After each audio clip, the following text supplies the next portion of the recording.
Hello दोस्तों, नमस्कार। स्वागत है आप सभी का मोटिश स्टडी के ऑफिशियल यूट्यूब चैनल में। और देखिएगा, आपका रीट यूपीटेट सुपरटेट एग्जाम के लिए और इसके अलावा एमपीटेट सीटेट के लिए भी उपयोगी रहेंगे ये क्वेश्चंस। आपका 30 प्रश्न लिए हैं। देखिएगा, एग्जाम के दृष्टिकोण से कहें तो बाल विकास के लिए बहुत ही अच्छा ये आपका क्लास होने वाली है। लाइक कर दीजिएगा और चैनल को सब्सक्राइब जरूर करना है। देखिएगा, पहला प्रश्न देखेंगे, निम्नलिखित में से कौन सा कथन विकास के बारे में सत्य नहीं है? बताइएगा, बहुत ही जल्दी से और क्विक आंसर करिए। कौन सा सत्य नहीं है? चार ऑप्शन पढ़ लीजिए। तो देखिएगा, विकास के बारे में सत्य नहीं है तो विकास विशिष्ट से सामान्य की ओर होता है। देखिएगा, विकास जो है एक आपका कह सकते हैं कि पुरोगामी जो आपका विकास के लिए जो पक्ष आपका मौजूद है, शारीरिक, मानसिक, संवेगात्मक, इनको देखकर चले तो विकास जो है सामान्य से विशिष्ट की ओर चलता है। जबकि यहां पर क्या कहा गया है कि विशिष्ट से सामान्य की ओर बढ़ना, लेकिन यह उल्टा है, सत्य नहीं है। तो गलत कौन सा हुआ? चौथा ऑप्शन अपने को यहां पर टिक कर लेना है। बहुत इंपॉर्टेंट ये क्वेश्चन हो जाता है। यहां पर कहा है कि विकास विशिष्ट से सामान्य की ओर होता है, यह गलत होगा। नेक्स्ट देखिएगा, क्वेश्चन अपने लिए है, बालकों की सोच अमूर्तता की अपेक्षा मूर्त अनुभवों एवं प्रत्ययों से होती है। यह अवस्था कौन सी है? जीन पियाजे के आपका संज्ञानात्मक विकास की 4 अवस्थाएं बताई है। यह जो विशेषता है इससे रिलेटेड क्वेश्चन जरूर पूछा जाता है आपसे। कोई ना कोई एक विशेषता आपसे एग्जाम में पूछी जाती है चारों में से। तो यहां कहा है कि अमूर्तता की अपेक्षा मूर्त अनुभव और जो प्रत्यय है या कॉन्सेप्ट है वो बच्चे में विकसित हो जाते हैं। मतलब प्रत्यक्ष रूप से बच्चा जो है सोचने लगता है। तो यहां पर जो है देखिएगा, 7 से 12 वर्ष का समय जो है आपका बहुत ही महत्वता रखता है। और यहां पर जो बच्चा है जो उसके सामने मौजूद होगा उन अनुभवों के माध्यम से सीखेगा। आया समझ में? बहुत इंपॉर्टेंट क्वेश्चन हो जाता है आपका। चलेगा, आया समझ में? पहला ऑप्शन टिक किया आपने। नेक्स्ट क्वेश्चन देखिएगा, मानव विकास किन दोनों के योगदान का परिणाम है? बताइएगा। अभिभावक एवं अध्यापक, सामाजिक एवं सांस्कृतिक कारक, वंशक्रम एवं वातावरण, या इनमें से कोई नहीं। तो देखिएगा, मानव विकास जो है वंशानुक्रम एवं वातावरण का आपका परिणाम होगा। ऐसे समझ में, वंशानुक्रम एवं वातावरण दोनों ही आपका महत्वपूर्ण होंगे आपका मानव विकास के दृष्टिकोण से। चलिएगा, नेक्स्ट क्वेश्चन है, निम्नलिखित में से कौन पियाजे के अनुसार बौद्धिक विकास का निर्धारक तत्व नहीं है? सामाजिक संचरण, फिर आता है अनुभव, संतुलनीकरण, या इनमें से कोई नहीं। तो देखिएगा, बौद्धिक विकास का निर्धारक तत्व नहीं है पूछा है अपनों से, तो यहां पर जो है सामाजिक संचरण नहीं आता है। इसके अलावा अनुभव, संतुलनीकरण, संज्ञानात्मकता, ये सभी जो है आपका बौद्धिक विकास के निर्धारक तत्वों में रखेंगे, जबकि सामाजिक संचरण नहीं आएगा। ध्यान रखिएगा, बहुत इंपॉर्टेंट क्वेश्चन हो जाता है। नेक्स्ट क्वेश्चन देखिएगा, विशेष आवश्यकता वाले बच्चों को पढ़ाने के लिए निम्नलिखित में से कौन सी व्यू रचना अधिक उपयुक्त है? बताइएगा। तो अधिकतम बच्चों को सम्मिलित करते हुए कक्षा में चर्चा करना, विद्यार्थियों को सम्मिलित करते हुए अध्यापक द्वारा निर्देशन करना, फिर सहकारी अधिगम तथा पीयर ट्यूटरिंग, मतलब सहपाठियों द्वारा अनुशिक्षण। जो कक्षा में बच्चे हैं ना, जो आपका अच्छे सीखने वाले बच्चे हैं, वो आपको कमजोर बच्चों को लेकर चल रहे हैं साथ में, या फिर अध्यापन के लिए योग्यता आधारित समूहीकरण। तो देखिएगा, विशेष आवश्यकता वाले बच्चों को पढ़ाने के लिए देखिए सबसे अधिक और अच्छी व्यू रचना जो है यहां पर जाएंगे तीसरे ऑप्शन के लिए, सहकारी अधिगम तथा पीयर ट्यूटरिंग या सहपाठियों द्वारा अनुशिक्षण या शिक्षण। आया समझ में? यही एक अच्छी आपका रणनीति या व्यू रचना कह सकते हैं। नेक्स्ट क्वेश्चन आपके लिए है, समस्या के अर्थ को जानने की योग्यता, वातावरण के दोषों अथवा कमियों एवं रिक्तियों के प्रति सजगता विशेषता है। तो किन बालकों की होंगी? बताइएगा। प्रतिभाशाली बालक है, फिर आपका कहा है कि सामान्य बालक है, सृजनशील बालक है, या इनमें से कोई नहीं। तो देखिएगा, समस्या के अर्थ को जानने की योग्यता, वातावरण के दोषों को पहचानने और कमियों एवं रिक्तियों के प्रति जो सजगता होती है, यह आपका सृजनशील बालकों के लिए जाएंगे। आया समझ में? किसकी विशेषता बताई गई है? ये तो आपका सृजनशील बालकों की यह विशेषता होगी। नेक्स्ट क्वेश्चन है, बहुत ही अच्छा, सीटेट में आया हुआ क्वेश्चन कहेंगे इसको। एक कॉलेज जाने वाली लड़की ने फर्श पर कोट फेंकने की आदत डाली है। लड़की की मां ने उससे कहा कि कमरे से बाहर जाओ और कोट को खूंटी पर टांगो। लड़की अगली बार घर में प्रवेश करती है, कोट को हाथ पर रखकर अलमारी की तरफ जाकर कोट को खूंटी पर टांग देती है। यह उदाहरण क्या कहलाता है? तो देखिएगा, यह जो संबंध रखता है, यह श्रृंखलागत अधिगम या शास्त्रीय अनुबंधन से संबंधित है। आया समझ में? जब आपका एक पूरी प्रोसेस होती है ना, वो जो है शास्त्रीय अनुबंधन के अंतर्गत आता है, ये श्रृंखलागत अधिगम जिसे हम कहते हैं। बहुत ही वीआईपी या इंपॉर्टेंट क्वेश्चन कहेंगे, इसको ध्यान रखिएगा, पूछा जा सकता है एग्जाम में। चलिएगा नेक्स्ट क्वेश्चन है, बाह्य अभिप्रेरणा में समावेशित किया जाएगा, बताइएगा क्या क्या शामिल कर सकते हैं जो बाह्य रूप से आपको क्या करेंगे, प्रेरित करेंगे या मोटिवेट करेंगे। तो प्रशंसा एवं दोषारोपण है, प्रतिद्वंदिता या कंपटीशन, पुरस्कार एवं दंड या परिणाम का ज्ञान, बताइएगा। तो बाह्य रूप से अभिप्रेरित जो है यहां पर कौन हो सकता है, तो यहां पर देखिएगा प्रशंसा दोषारोपण भी बाह्य रूप से अभिप्रेरित करेगा कि आपने बहुत अच्छा काम किया है, ऐसे ही आगे करते रहिए। फिर कंपटीशन होगा तो आपको बाह्य रूप से अभिप्रेरित होने का मौका मिलेगा कि मुझे जो है इनसे ज्यादा आपका नंबर लाना है। पुरस्कार एवं दंड तो सभी के लिए जाएंगे, और परिणाम का ज्ञान भी। ऐसा समझ में कि तैयारी नहीं करूंगा मैं तो आपका सिलेक्शन नहीं होगा। इस रूप से बाह्य रूप से आप क्या होंगे, अभिप्रेरित होंगे। चलिएगा नेक्स्ट क्वेश्चन की तरफ बढ़ते हैं। जिस प्रक्रिया में व्यक्ति दूसरों के व्यवहार को देखकर सीखता है, न कि प्रत्यक्ष अनुभव द्वारा, तो यह आपका क्या कहलाएगा, तो यह जो है आपका बहुत इंपॉर्टेंट है कि व्यक्ति दूसरों के व्यवहार को देखकर सीख रहा है, तो यह सामाजिक अधिगम कहलाएगा। बहुत ही अच्छा क्वेश्चन कहेंगे। नेक्स्ट देखिएगा, अधिगम निरुग्यता का लक्षण है, बताइएगा क्या होने वाला है। भागने की प्रवृत्ति होना, अशांत, ऊर्जावान एवं विध्वंसक होना। फिर कहा है अवधान संबंधी बाधा या विकार या अभिप्रेरणा का अभाव। तो देखिए बात करें अधिगम निरुग्यता, मतलब बच्चे को जो है कुछ कमजोरी है, या अधिगम निरुग्यता का लक्षण क्या होगा इनमें से, तो अवधान संबंधी बाधा या विकार, मतलब यह है कि कुछ बच्चे को परेशान कर रहा है, कुछ अवधान है बच्चों को सीखने के संबंध में, तो यही जो है अधिगम निरुग्यता का लक्षण होगा। नेक्स्ट क्वेश्चन देखिएगा आपके लिए है, अधिगम को प्रभावित करने वाला व्यक्तिगत कारक कौन सा होगा, बताइएगा। बहुत ही अच्छा क्वेश्चन, यह क्वेश्चन रीट में भी पहले आया हुआ है, ध्यान रखिएगा। तो देखिएगा संचार के साधन, समवयस्क समूह, अध्यापक या परिपक्वता एवं आयु। तो परिपक्वता एवं आयु जो है एक व्यक्तिगत कारक है, ध्यान रखिएगा, जो कि क्या करता है, अधिगम या सीखने को प्रभावित करेगा। नेक्स्ट क्वेश्चन देखिएगा, अच्छा है क्वेश्चन।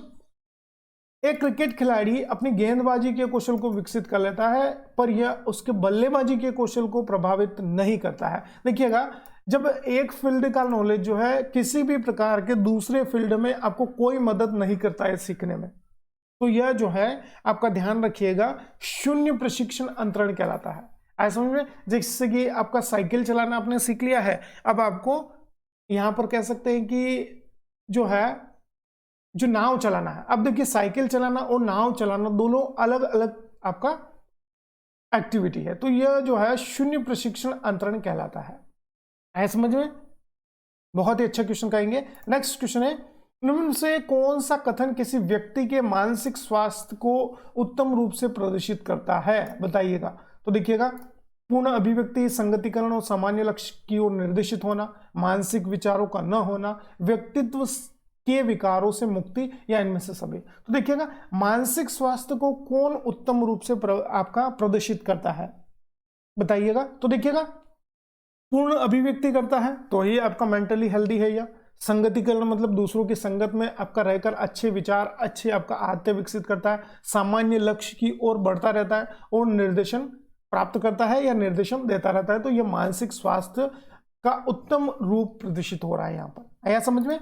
चलिए नेक्स्ट क्वेश्चन आपके लिए है, फ्रायड, प्याजे एवं अन्य मनोवैज्ञानिकों ने व्यक्तित्व विकास की विभिन्न अवस्थाओं के संदर्भ में व्याख्या की है, परंतु प्याजे ने क्या कहा है, बताइएगा।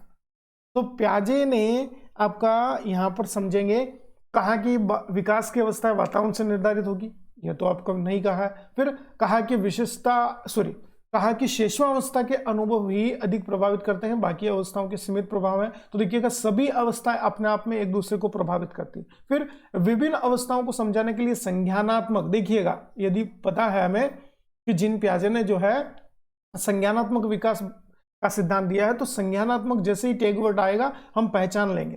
तो क्या कहा है कि विभिन्न अवस्थाओं में संज्ञानात्मक बदलाव के बारे में किसने कहा है, जीन पियाजे ने आपका बताया है। बहुत ही इंपॉर्टेंट क्वेश्चन यह आपका हो जाता है। चलिए नेक्स्ट क्वेश्चन है, गिलफोर्ड ने अभिसारी चिंतन का प्रयोग किसके समान किया है, बताइएगा। तो देखिएगा अभिसारी चिंतन जो है ये सृजनात्मकता के संबंध में, ये समान अर्थ में इनको बताया है। गिलफोर्ड का त्रिआयामी सिद्धांत बहुत ही महत्वपूर्ण है, जिसके अंतर्गत आपका संक्रिया, विषय वस्तु और उत्पाद जो 3 आपका तत्व आते हैं।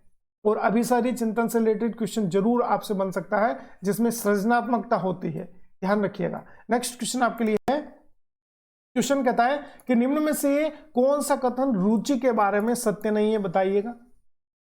रुचि के बारे में कौन सा कथन सत्य नहीं होगा? तो देखिएगा, रुचियां जन्मजात और अर्जित होती है, बिल्कुल सही है ये तो। रुचियां समय के अनुसार बदलती रहती है, बिल्कुल हो सकता है।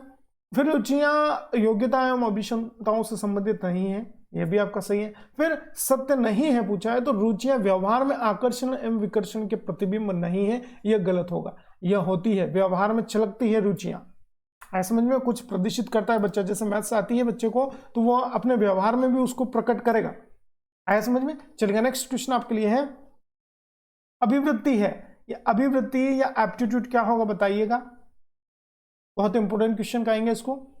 तो अभिवृत्ति जो है देखिएगा एक भावात्मक प्रवृत्ति है जो अनुभवों के संगठित होकर किसी मनोवैज्ञानिक वस्तु के प्रति पसंदगी या नापसंदगी के रूप में प्रतिक्रिया करती है। बिल्कुल यही आपका अभिवृत्ति होगी, एप्टीट्यूड होगा कि कुछ आपका वस्तु है वो आपको कितनी पसंद आती है या नापसंद आती है, ऐसे समझ में यह जो है आपका एप्टीट्यूड या अभिवृत्ति दर्शाता है। नेक्स्ट क्वेश्चन है, व्यक्तित्व एवं बुद्धि में वंशानुक्रम की नाम मात्र की भूमिका होगी, महत्वपूर्ण भूमिका होगी, अपूर्वानुमेय भूमिका होगी या आकर्षक भूमिका होगी। तो व्यक्तित्व एवं बुद्धि में वंशानुक्रम की जो है नाम मात्र की भूमिका होगी, ऐसे समझिए।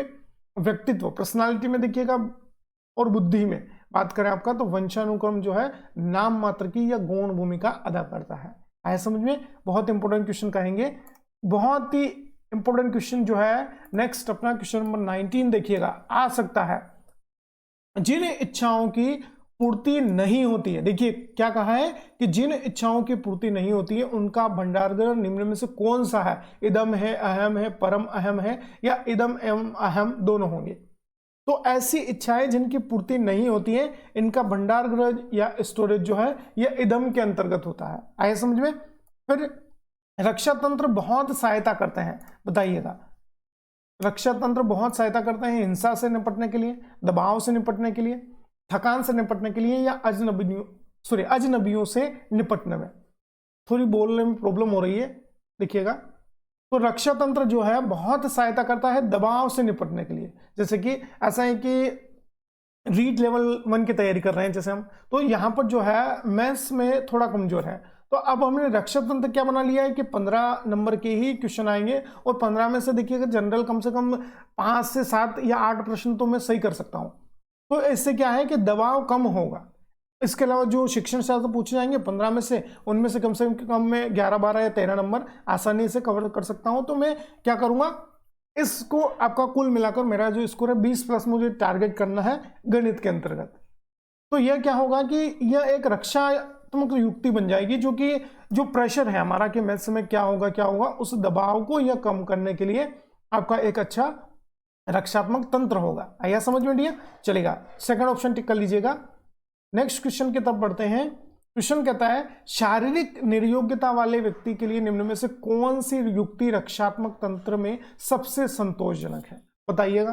तो शारीरिक रूप से निर्योग्य है यहाँ पर कोई, तो उसके लिए तादात्म्यकरण है, विवेकीकरण है, अतिकल्पना है या इनमें से कोई नहीं। तो देखिएगा शारीरिक निर्योग्यता वाला व्यक्ति है तो उसके लिए रक्षात्मक जो युक्ति तंत्र है वो अति कल्पना होगा कि जैसे कि मेरा एक जो है हाथ नहीं है, तो अब मैं ये आपका यहाँ पर मान लूंगा कि मेरे दोनों हाथ है, दोनों अच्छे से काम करते हैं, तो यह अति कल्पना है जो कि बच्चे को क्या करते हैं, संतोष प्रदान करते हैं। आया समझ में? बहुत ही अच्छा क्वेश्चन है, यह आ सकता है एग्जाम में आपके लिए। चलिएगा नेक्स्ट क्वेश्चन आपके लिए बहुत इंपॉर्टेंट, बालक प्रसंगबोध परीक्षण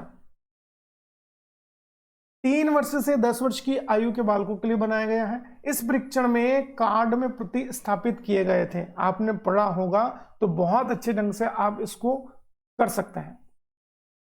तो जो आपका चाइल्ड अपरसेप्शन टेस्ट है CAT, जो कि 3 वर्ष से ध्यान रखिएगा 10 वर्ष के बालकों के लिए है, और इस परीक्षण में जो कार्ड थे उन पर प्रतिस्थापना की गई थी, ध्यान रखिएगा लोगों के स्थान पर जो है इन कार्डों में जानवर थे, ऐसा समझ में, मतलब जानवरों के परिदृश्य या दृश्य इनमें स्थापित किए गए थे। नेक्स्ट क्वेश्चन देखिएगा, सृजनशीलता के पोषण के लिए एक अध्यापक को निम्न में से किस विधि की सहायता लेनी चाहिए? तो देखिएगा, बात करें सृजनशीलता के पोषण में सबसे महत्वपूर्ण है ब्रेन स्टॉर्मिंग या विचार आवेश हो। ऐसे समझ में, ब्रेन स्टॉर्मिंग एक गतिविधि है जो आपका मदद करती है हमें, ऐसे समझ में। नेक्स्ट क्वेश्चन है, निम्न में से कौन सा कथन सही नहीं है? बताइएगा, निम्न में से कौन सा कथन जो है सही नहीं है? आवश्यकता वंचना की शारीरिक अवस्था नहीं है, फिर अंतर्नोद आवश्यकता का मनोवैज्ञानिक परिणाम है, आवश्यकता एवं अंतर्नोद समान नहीं है बल्कि समानांतर है, या मूल प्रवृत्ति आंतरिक जैविक बल है। क्या सही होगा बताइएगा। तो यहां पर जो है आवश्यकता वंचना की शारीरिक अवस्था नहीं है, बिल्कुल सही बात है। आवश्यकता जो है, आवश्यकता या कोई वंचना है जो कि शारीरिक अवस्था के लिए महत्वपूर्ण नहीं है। शारीरिक अवस्था में आपका शारीरिक रूप से जो अभिवृद्धि या वृद्धि है उनको हम शामिल करेंगे। नेक्स्ट देखिएगा, शिक्षा का अधिकार अधिनियम 2009 में एक अध्यापक के लिए न्यूनतम कार्य घंटे प्रस्तावित या न्यूनतम कार्य घंटे प्रति सप्ताह निर्धारित किए गए हैं। तो देखिएगा, आरटीई एक्ट 2009 के तहत एक शिक्षक को देखिएगा लगभग एक सप्ताह में जो है, ध्यान रखिएगा बहुत इंपॉर्टेंट क्वेश्चन है, 45 घंटे कार्य करना आवश्यक होगा। आया समझ में? चलेगा। नेक्स्ट क्वेश्चन है, शिक्षा का अधिकार अधिनियम 2009 में एक अध्यापक को निम्न में से किस दायित्व को पूरा करना होगा? बताइएगा। तो यहां पर देखिएगा, विद्यालय में नियमित रूप से उपस्थित रहेंगे आप, ये भी होगा बिल्कुल। फिर कहा है पाठ्यक्रम का संचालन करना होगा, संपूर्ण पाठ्यक्रम को निर्धारित समय पर आप पूरा करेंगे, बिल्कुल सही है, सभी के लिए जाएंगे यहाँ पर। नेक्स्ट क्वेश्चन है, राष्ट्रीय पाठ्यचर्या रूपरेखा 2005 में शांति शिक्षा को बढ़ावा देने के लिए कुछ क्रियाओं की अनुशंसा की गई है। पाठ्यक्रम रूपरेखा में निम्न में से किसे सूचीबद्ध किया गया है? बताइएगा। मतलब शांति शिक्षा को बढ़ावा देना है आपको, तो यहां पर देखिएगा सबसे महत्वपूर्ण है महिलाओं के प्रति आदर एवं जिम्मेदारी का दृष्टिकोण विकसित करने के लिए कार्यक्रम आयोजित किए जाएंगे। ऐसे समझ में, पहला ऑप्शन जो है यहां पर अपना सही होने वाला है। नेक्स्ट क्वेश्चन देखिएगा, राष्ट्रीय पाठ्यचर्या की रूपरेखा 2005 में बात की गई है, बताइएगा क्या यहां पर महत्वपूर्ण है? तो देखिएगा, ज्ञान स्थायी है वह दिया जाता है और ज्ञान का विकास हो इसकी संरचना की जाती है। शैक्षिक केंद्र से विषय केंद्र होने पर, विद्यार्थी केंद्रित से अध्यापक केंद्रित होने की ओर, या इनमें से कोई नहीं। तो देखिएगा, आपका सबसे महत्वपूर्ण एनसीएफ 2005 जो है उसमें बात की गई है कि ज्ञान स्थायी है वो दिया जाता है, से ज्ञान का विकास होता है और इसकी संरचना की जाती है कि ज्ञान का निर्माण हो, बालक केंद्रित शिक्षा हो और आपका ज्ञान जो है बच्चों को दिया जाए जो कि आपका पूर्णतः व्यवहारात्मक हो। आया समझ में? ये ध्यान रखिएगा। नेक्स्ट देखिएगा, क्रियात्मक अनुसंधान का उद्देश्य क्या होगा? बताइए जल्दी से। तो नवीन ज्ञान की खोज करना, फिर कहा है कि शैक्षिक परिस्थितियों में व्यवहार विज्ञान का विकास करना, या विद्यालय तथा कक्षा की शैक्षिक कार्य प्रणाली में सुधार लाना, या इनमें से आपका सभी। तो क्रियात्मक जो अनुसंधान है ये विद्यालय समस्याओं को या विद्यालय तथा कक्षा की शैक्षिक कार्य प्रणाली में सुधार लाने के लिए महत्वता रखता है। आए समझ में? नेक्स्ट क्वेश्चन है, राष्ट्रीय पाठ्यचर्या रूपरेखा 2005 के अंतर्गत परीक्षा सुधारों में निम्न में से किस सुधार को सुझाया गया है? तो यहां पर जो है एनसीएफ का परिणाम था सतत एवं निरंतर या फिर कहे व्यापक मूल्यांकन। सीसीई जो है आपका किसका परिणाम है? एनसीएफ 2005 के लिए जाएंगे, जिसमें शैक्षिक और सहशैक्षिक गतिविधियों को आपका महत्वता देकर सर्वांगीण विकास को आपका बढ़ावा दिया गया है। इतना है समझ में? ये आपके टॉप 30 क्वेश्चंस थे। आई होप इसको आप अच्छे ढंग से इन प्रश्नों को हल कर लीजिएगा, आपको बहुत ज़्यादा हेल्प मिलेगी। 30 में से देखिएगा कम से कम 5 से 7 प्रश्न जो है यहाँ पर आपको देखने को मिलेंगे हुबहू। अच्छा लगे तो लाइक शेयर कमेंट और चैनल को सब्सक्राइब